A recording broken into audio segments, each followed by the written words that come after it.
குகன் உறைந்திடும் அது புண்ணிய ஆலயம். ஒளி நிறைந்திடும் குருநாதரின் திருமுகம் வழிபட வழிபட ஞானம் சுடர்விடும்.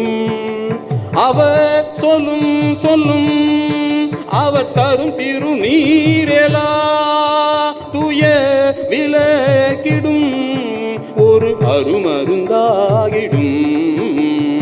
அருசமயங்களும் ஒரு வழி பாதையே ஒரு பரம்பொருளே என உணர்ந்தாலுமே முகமின்றி வழிபட முடியாதெனவே அருமுக கடவுளை முழு முதற் பொருளாய் வழிபடும் திருமடம் சிரவணபுரம் மடம். நம் குருநாதர்களாகிய தவ திரு ராமானந்த சுவாமிகள் தவ திரு கந்த சுவாமி சுவாமிகள் தவ திரு சுந்தர சுவாமிகள் தவ திரு குமர குருபர சுவாமிகள் பாதமே சரணம் சரணம் சரணம் சரணம்.